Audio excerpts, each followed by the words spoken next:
মোথাবাড়ি কাণ্ডে এনআইএর হাতে প্রথম গ্রেফতার। মোথাবাড়ি কাণ্ডে এনআইএর হাতে প্রথম গ্রেফতার গোলাম রাব্বানি। ধৃত গোলাম রাব্বানি পঞ্চায়েত সদস্য। ঘটনার সঙ্গে জড়িত ধৃত গোলাম রাব্বানি। এনআইএ সূত্রে এমনটাই দাবি। কথা বলবো, আমাদের সঙ্গে রয়েছেন আমাদের প্রতিনিধি আবির দত্ত। আবির, গোলাম রাব্বানি কিভাবে জড়িত, তার বিরুদ্ধে কি কি অভিযোগ রয়েছে, কি জানা যাচ্ছে এনআইএ সূত্রে? দেখো, আদালতের নির্দেশে এনআইএ যে তদন্ত শুরু করেছে 12টি এফআইআর করে, সেই তদন্তে ইতিমধ্যে আমরা জানি যে প্রত্যেক যারা অভিযুক্তদের গ্রেফতার করেছিল পুলিশ, তাদেরকে হেফাজতে নেওয়ার কিন্তু যাতে নিতে পারে সেজন্য আদালতে পেশ করতে বলা হয়েছিল। এনআইএর তরফ থেকে প্যারালালি অর্থাৎ সমান্তরাল ভাবে বেশ কয়েকজনকে জিজ্ঞাসাবাদ করা হচ্ছিল এবং তুমি জানো বেশ কিছু সিসি ক্যামেরা এবং ফুটেজ দেখে কয়েকজনকে আইডেন্টিফাই করা হয়েছে এনআইএর তরফে এবং সেই মর্মেই তাদেরকে ডেকে জিজ্ঞাসাবাদের প্রক্রিয়া চলছে। এটা জানা যাচ্ছে যে গোলাম রাব্বানি যে মোথাবাড়ি অঞ্চলেরই গ্রাম পঞ্চায়েতের সদস্য, সেই গোলাম রাব্বানি যে আইএসএফ এর সদস্য এমনটাই জানা যাচ্ছে এবং সেই গোলাম রাব্বানিকে দীর্ঘ জিজ্ঞাসাবাদের পর মোথাবাড়িতেই গ্রেপ্তার করা হয়েছে। তাকে গ্রেপ্তারের পেছনে কারণ হিসেবে যেটা এনআইএ সূত্রে জানা যাচ্ছে মূলত দুটি।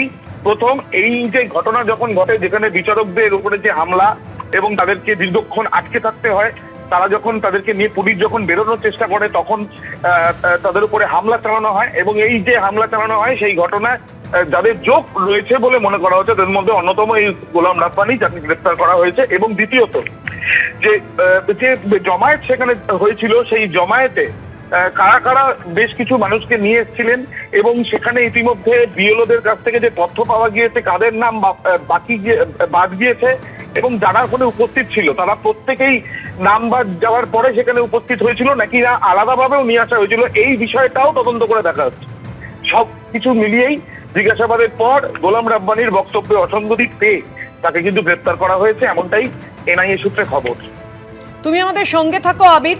মোথাবাড়ি কাণ্ডে এনআইএর হাতে প্রথম গ্রেফতার ধৃত গোলাম রাব্বানি। যেমনটা জানা যাচ্ছে, গোলাম রাব্বানি পঞ্চায়েত সদস্য।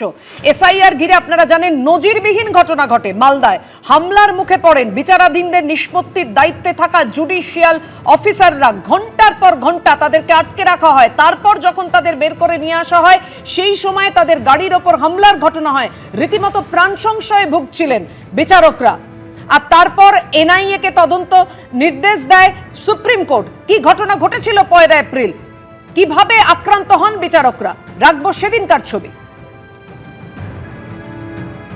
মাথাটা নামিয়ে নেবেন, এই দিকটায় নিচে না, মাথাটা একদম নামিয়ে নেবেন।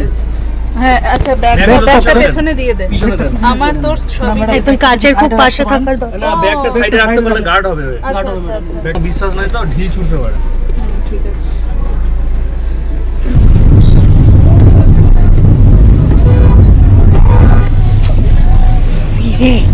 লাগলো নাকি?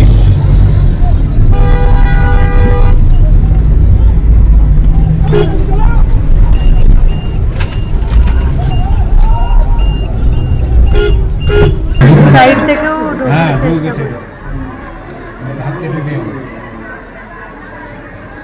গেটটা না থাকলে সব রেডি হয়ে যেত।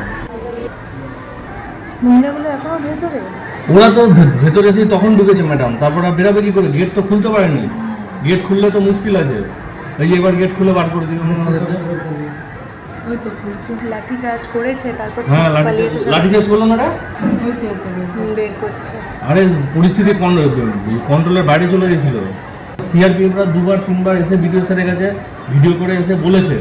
ভিডিও স্যার ওদের একজন নেতাকে ডাকলো, যে দাড়িওয়ালা একজন এসেছিল কম বয়সে, বলছে যে দেখো এরা কিন্তু বাইরের ফোর্স, তো এরা 2-3বার আমাদেরকে বলতে আসলো, কিন্তু পরিস্থিতি কন্ট্রোলের বাইরে চলে গেলে কিন্তু কাউকে ছাড়বে না তখন। এরা